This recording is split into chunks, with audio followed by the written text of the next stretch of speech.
দেখলাম যে বারাইপুরের থানার আন্ডারে বিন্দাখালী গ্রামে সেই জায়গায় প্রথমে ইমাম সাহেবের বাড়ি ভেঙে দেওয়া হয়। কারণ হচ্ছে কি বাড়িটা যে ইমাম সাহেবের জায়গাটা আছে সেটা মুসলিম সম্প্রদায়ের লোকালিটির আশপাশে, সেইটাকে ঢাকার জন্যে তার 3-4 দিন পরে মসজিদে এলাকার কিছু হিন্দু লোক যারা তারা পাঠিয়ে দিয়েছে মসজিদে গিয়ে পেশাব করে দাও, কোরআন শরীফ টরিফ ফেলে দাও, দিয়ে একটা সম্প্রদায় কিছু সৃষ্টি করো। কিন্তু সেই জায়গার মুসলিমরা সজাগ ছিল, তারা কোনো রকম মারধর করেনি, তাদেরকে ধরেছে যে মসজিদে ঢুকে পেশাব করেছিল, কোরআন শরীফ ফেলে দিয়েছিল, তাকে পুলিশের হাতে তুলে দিয়েছে। কি বলবেন? দেখুন, বাড়ি ভাঙচুরের খবরটা আমার জানা নেই এটা ঘটনাটা, কিন্তু আমার কাছে এই ঘটনা জানা আছে যে শুক্রবারে মসজিদে ঢুকে মসজিদে যে পবিত্রতা সেটাকে নষ্ট করেছে, ওইখানে একটা সাম্প্রদায়িক উত্তেজনা ছড়ানোর চেষ্টা হয়েছে। কোরআন শরীফ থেকে শুরু করে মসজিদের আসবাবপত্র যেগুলো ছিল সেইগুলোর সাথেও পিচ্ছা করেছে, নোংরামি করেছে। ব্যাপারটা হচ্ছে দেখুন, যত ভোট আগিয়ে আসবে 2026-এ বিধানসভা নির্বাচন, দেখবেন এই ধরনের ঘটনা ঘটাবে ইচ্ছাকৃতভাবে, এটা অনিচ্ছাকৃতভাবে, এগুলো ইচ্ছাকৃতভাবে, যাতে সাম্প্রদায়িক সম্প্রীতি বিঘ্ন ঘটে, হিন্দু মুসলমান হয়ে যায়, ফলে তৃণমূল কংগ্রেস দুটো দলেরই লাভ হয়। কদিন আগেই দেখবেন আপনারা বহরমপুরে একটা মন্দিরে ও মূর্তি ভাঙচুর করেছে, সেখানে গ্রেফতার হয়েছে হিন্দু সমাজের একজন ছেলে। এর থেকে বোঝা যাচ্ছে যে কৌশলে একটা বাংলায় হিংসার বাতাবরণ তৈরি করার চেষ্টা হচ্ছে। এখন প্রশ্ন এখানে, ওখানকার শুভবুদ্ধি সম্পূর্ণ মানুষেরা বিন্দাখালী তারা যে অভিযুক্ত তাকে ধরে সেটাতে তুলে দিয়েছে, পুলিশ কি ব্যবস্থা গ্রহণ করেছে? একটা ছাগল চোর ধরে ফেললেও ধরতে গেলে প্রেস কনফারেন্স করে, একটা মুরগি চোর ধরলেও প্রেস কনফারেন্স করে, একটা ছোটখাটো থেকে শুরু করে বড় ঘটনাতেও প্রেস কনফারেন্স করে। কিন্তু এই ঘটনা এটা একটা সেন্সিটিভ, এই ঘটনায় তো প্রেস কনফারেন্স করে সাধারণ মানুষকে আশ্বস্ত করা দরকার। আমরা দেখবেন গতকালকে একটা ফেসবুকে পোস্টও করেছি সোশ্যাল মিডিয়া সাইটে, যাতে এই ধরনের অপ্রীতিকর ঘটনাকে রোখা যায় এবং যারা এই ধরনের করছে তাদের বিরুদ্ধে ব্যবস্থা সহ সজাগ থাকার কথা। এ কথাই তো পুলিশ করতে পারে, পুলিশকে তাদের বিরুদ্ধে কোনো আইনত ব্যবস্থা গ্রহণ করেছে সেটা দেখার বিষয়। আমি ওই মসজিদ কমিটির সাথে যোগাযোগ করছি, তাদেরকেও জানতে চাইছি যে কি আপডেট আছে তাদের কাছে, সেটা জানবো। যদি প্রশাসন এটাকে এড়িয়ে যাওয়ার চেষ্টা করে, এই প্রশাসন এটাকে যদি এই গতানুগতিক এই ধরনের ছোট্ট ঘটনা বলে এটাকে এড়িয়ে যাওয়ার চেষ্টা করে, তাহলে প্রশাসনের বিরুদ্ধেও আমরা আইনত ব্যবস্থায় যাব।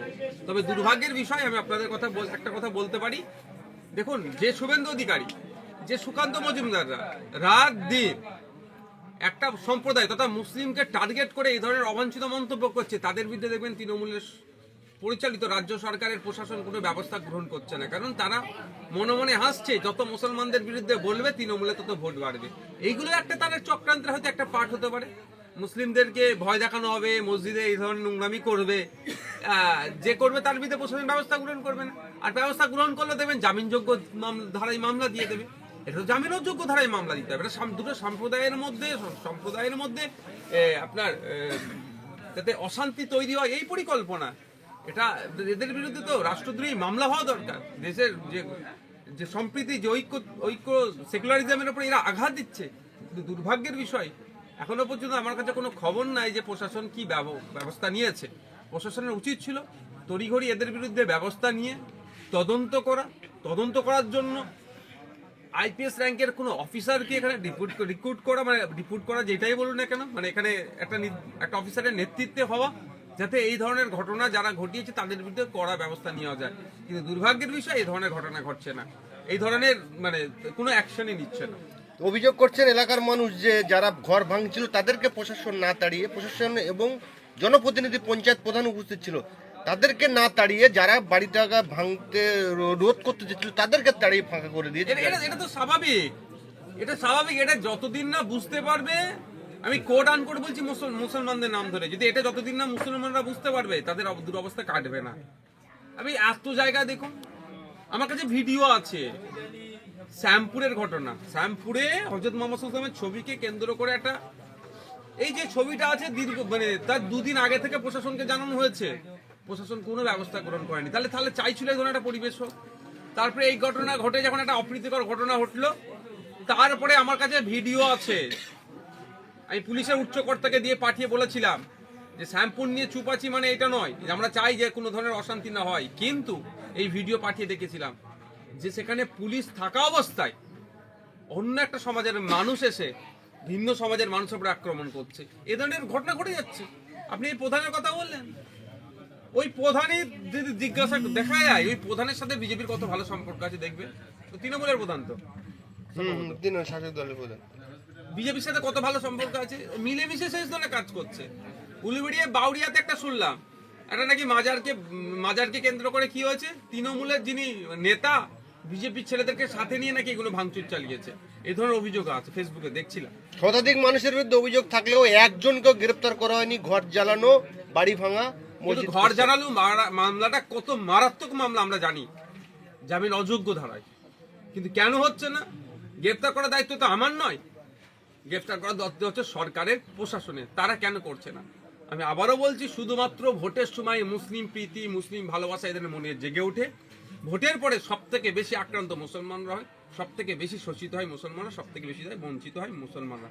তা বলে এই বলবো না যে আমি অন্য ধর্মের মানুষের প্রতি তুমি খারাপ মন্তব্য করো, কোনোদিনের জন্য আমি কথা বলতে পারবো না, কিন্তু মুসলিম সমাজের মানুষদের কাছে অনুরোধ করবে একটু সজাগ হন, এবার চোখ কান খুলে রাখুন। কাগে কান নিয়ে চলে যাচ্ছে বলছে, আপনি কাগের দিকে না দেখিয়ে আপনার কানে হাত দিয়ে দেখুন। আপনাকে বলা হচ্ছে বিজেপি চলে আসবে, বিজেপি না এসে যে ক্ষতিটা হচ্ছে সেটা একটু দেখুন তো। বিজেপিকে আটকানোর জন্য কি করতে হবে? বলছে তৃণমূলকে ভোট দাও। তাহলে তৃণমূলকে ভোট দিয়ে লাভটা কি হলো? আজকে বিজেপিকে আটকানোর জন্য যদি আমাদের মতো 10টা বিধায়ককে পশ্চিমবাংলার বিধানসভায় আজকে আপনার করতো, পাঠাতো, তাহলে এই বিষয়টা নিয়ে বারাইপুর থেকে যদি বিধায়ককে পাঠাতো তাহলে বিধানসভায় চর্চা হতো। কিন্তু দুর্ভাগ্যের বিষয়, যাকে ভোট দিয়ে পাঠিয়েছেন সেই হয়তো পুলিশকে ফোন করে বলে দিচ্ছে যে মসজিদে পিচ্ছাপ করেছে, কোরআন শরীফকে নিয়ে অবমাননা করেছে, মসজিদের পবিত্রতা নষ্ট করেছে, তার বিরুদ্ধে যে করেছে তার বিরুদ্ধে বেশি কিছু ব্যবস্থা গ্রহণ করতে হবে না, আমি দেখে নিচ্ছি। এই ধরনের যদি কথা বলে দেয়, জানি না কি অ্যাকচুয়ালি, যদি এই ধরনের কথা বলে দেয় তাহলে হবে না। মসজিদ কমিটি অলরেডি বলে দিয়েছে যে ইমাম সাহেবকে যে আপনি মুখ খুলবেন না, তারপরেও ইমাম সাহেব সাহস করে বলেছে যে আমি বলবো বিষয়টা। হ্যাঁ, প্রেসারে রাখে তো। তারপরে এই যে আমাদের রাজ্যের যে, আমি আপনাকে কথা বলি, আমি তো যেতে চাই ওখানে, আমি তো ওখানে যেতে চাই। আমি যেতে গেলে প্রথম মসজিদ কমিটির সাথে কথা বলতে হবে, খোঁজ নিয়ে দেবেন মসজিদ কমিটি তৃণমূলের প্রভাবিত। আমাকে না বলবে না ভাইয়া না আসার প্রয়োজন নেই। অনেকে ভাবে নওশাদ সিদ্দিকী যাচ্ছে না কেন, কিন্তু আমি যেখানে যাই সেখানে তার সাথে আগে কথা বলে যায়। যারা আমাকে যাওয়ার হ্যাঁ বলে সেখানে যাই, তার আগে আমি যাই না। কারণ হচ্ছে আমি যে দাঁড়াবো কোথায়? আমার কুলতলিতে আমার বোনটার ওপরে যে অত্যাচার করে তাকে ধর্ষণ করে খুন হলো, আমি পরিবারের সাথে কথা বলেছিলাম, আমি যেতে চাই, আপনার পাশে দাঁড়াতে চাই। পরিবার হ্যাঁ বলেছিল, আমি পৌঁছেছিলাম। আমি কোথায় গিয়েছিলাম? বিদ্যুৎ মন্ডল বিষ্ণুপুরে, তার পরিবারের সাথে কথা বলেছি যে আমি আপনার পাশে দাঁড়াতে চাই, আপনার কথাটা আমি বিধানসভায় তুলতে চাই। আপনার আমার কাছে হ্যাঁ আসুন, আমি গিয়েছি। তো এখানেও মসজিদ কমিটি খোঁজ নিয়ে দেখুন, আমি যোগাযোগ করছি, আমাকে ডাকলেই আমি পৌঁছে যাব। এই যে রাজ্য সরকারের যেটাকে বলা হয় মুসলিম সংখ্যালঘু দরদি সরকার, সেই সরকারের শেখ সৈয়দ মোল্লারা রয়েছে, মন্ত্রী এমএলএ, তারাও তো এইসব বিষয় কথা বলার সাহস নেই। কথা বলার সাহস আছে, আমি চ্যালেঞ্জ করছি পশ্চিমবাংলা বিধানসভায় কাল থেকে গভর্নর স্পিচের উপর আলোচনা হবে 2 দিন, তারপরে বাজেটের উপরে 2 দিন আলোচনা হবে, মানে 17 থেকে 20, 17, 18, 19, 20 4 দিন আছে। 4 দিন মেনশন করা যাবে। কই শওকত মোল্লা সাহেব এই বিষয়টা মেনশন করুক তো দেখি। আমি চ্যালেঞ্জ করছি, উনি যদি এটা মেনশন করতে পারে, মেনশন করে এতটুকু বলুক যে মসজিদের উপরে আক্রমণ হয়েছে, মসজিদের পবিত্রতা নষ্ট হয়েছে, যারা করেছে তাদেরকে এখনো পুলিশ গ্রেফতার করেনি, পুলিশ গ্রেফতার করতে হবে, এতটুকু কথা বলুক। আমি চ্যালেঞ্জ করছি, শওকত মোল্লা সাহেবের সাহস নেই এতটুকু কথা বলা। আর যদি বলে তারপর দিনই দেবেন উনি অ্যারেস্ট হয়ে যাচ্ছেন সেন্ট্রাল ফোর্সের হাতে। কিন্তু যারা যে দুর্নীতিগুলো করেছে, তাহলে বাঁচিয়ে রাখছে কে শওকত মোল্লাকে? তৃণমূল। কেন বাঁচিয়ে রাখছে? পঞ্চায়েত ভোটের সময়, বিভিন্ন ভোটের সময় হিংসা করতে হবে আর নটোরিয়াস ক্রিমিনাল সার্টিফিকেট পাবে। আপনাকে তো বলছে ভাঙড়ের নেতারা আপনি নাকি নটোরিয়াস ক্রিমিনাল, রেজ্জাক সাহেব বলেছে। বাই সার্টিফিকেট রেজ্জাক সাহেবকে আমি সম্মান দিই, আমি ওই সিনিয়র মানুষ, ওনার বিষয়ে আমি বিতর্কে জড়াবো না। না ওই রেজ্জাক সাহেব না, ভাঙড়ের তৃণমূলের রেজ্জাক সাহেব। আচ্ছা ঠিক আছে, চিনি নাম তাকে, থাকতে পারে কেউ। বাই সার্টিফিকেট শওকত মোল্লা সাহেব। তো যেটা বলছি আমি, তাহলে এরা বলার সাহস নেই। সে বলতে কাকে হচ্ছে? নওশাদ সিদ্দিকী। আর যত চাপ নওশাদ সিদ্দিকীর উপরে। তো পশ্চিমবাংলার মানুষজন ভাবুক, আগামী দিনে দলিত আদিবাসী মুসলমানদের উপরে যে অত্যাচার নেমে আসছে, এটাকে রোধ করার জন্য, এর প্রতিবাদ করার জন্য বিধানসভায় আইএসএফ থেকে 10টা পাঠানোর দরকার কি দরকার নয়। আরএসএসের প্রধান মোহন ভাগবত আছে, তাকে সন্তুষ্ট করার জন্য কি মুখ্যমন্ত্রী চুপ করে আছেন? এই ধরনের অনেক ঘটনা 2023 সালে আমাকে অ্যারেস্ট করিয়ে দিয়েছিল। সেই সময় মোহন ভাগবতজির প্রোগ্রাম সম্ভবত শহীদ মিনারে ছিল 23শে জানুয়ারি। তো এটাও এটা ওনাদের পাঠ হতে পারে। এটা শিক্ষা দুর্নীতিতে মামলায় ফেসে গেলেন, শওকত মোল্লার নাম উঠে আসলেন, এই নিয়ে কি বলবো? দেখছিলাম এখানেও কে কত বড় নেতার প্রমাণ হয়ে গেল। মাত্র উনি 2টো শোনার নামে এসেছে, উনি মাত্র 2টো সাজেস্ট করতে পেরেছে, মানে 2টো ওনার নিয়েছে।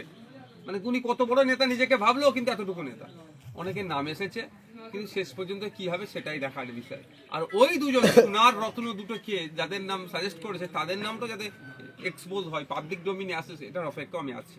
অনলাইনে বাংলার ভোটার লিস্ট, বহিরাগতদের নাম, বিহারের লোকের নাম অনলাইনে, অভিযোগ মুখ্যমন্ত্রী, তার পাল্টা অভিযোগ করছে শুভেন্দু যে মমতাই করিয়েছে। দেখুন, আমরা যতটুকু জানি এই নাম নথিভুক্তের জন্য বিএলএ বুথ লেভেল এজেন্ট হয়, বিএলও বুথ লেভেল অফিসার হয়। একটা হচ্ছে পার্টির পক্ষ থেকে যারা থাকে তাকে বিএলএ বলে, বুথ লেভেল এজেন্ট, আর যেটা সরকারের থেকে তাকে সেটা হচ্ছে অফিসার হয়। তো এরা এই নাম কার হচ্ছে না উঠছে এগুলো দেখভাল করে, এরাই বলতে পারবে কার নাম ঢুকিয়েছে কে বাদ দিয়েছে। ওই যেখানে বলছে সেখানে বিভিন্ন পার্টির কারা ছিল তাদেরকে জিজ্ঞাসাবাদ তারা, এবং ওখানকার যিনি ওই বুথ লেভেলের অফিসার যিনি আছেন তাকে জিজ্ঞাসা করলে অনেক কিছু পাওয়া যাবে। আর এটা নিয়ে দুটো দলই রাজনীতি করছে। ভারত পশ্চিমবাংলার ভোটার্স যারা নয় তারা যদি নাম উঠে যায় এ তো দায়ভার নিতে হবে, স্টেট ইলেকশন কমিশনকে নিতে হবে, ইসিআইকেও নিতে হবে, ইলেকশন কমিশন অফ ইন্ডিয়াকেও নিতে হবে। আর যে অফিসার ছিলেন তারাও এড়িয়ে যেতে পারে না, এবং ওই সময় যারা বুথ লেভেল এজেন্ট ছিলেন তাদেরকে জবাবদিহি করতে হবে। বিধানসভায় বিয়ে কমিটি বৈঠকে বিরোধী দলনেতা হিসেবে আপনাকে শুধু দেখা গেছে, বিজেপির কোনো নেতাকে দেখা যায় না। বিভিন্ন নেতা বলছে আপনি তৃণমূলের সঙ্গে বৈঠক করছেন যে তৃণমূলে যোগ দেওয়ার জন্য, এই বিষয়ে কি বলবেন?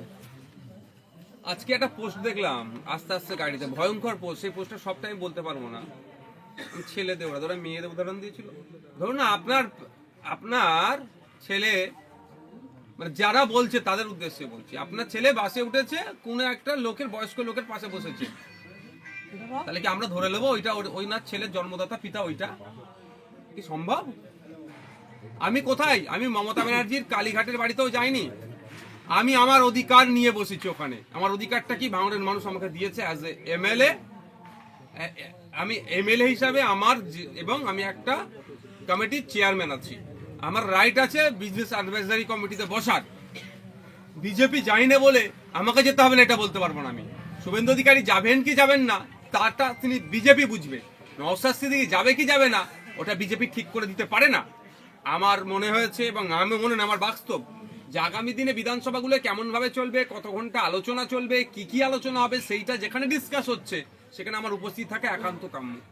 যেমন 6 ঘন্টার কথা হচ্ছিল আলোচনায়, আমিও অনেকে প্রস্তাব রেখেছি, আমিও রেখেছিলাম 8 ঘন্টা হোক, কিন্তু সেটা 7 ঘন্টা এসে দাঁড়িয়েছে।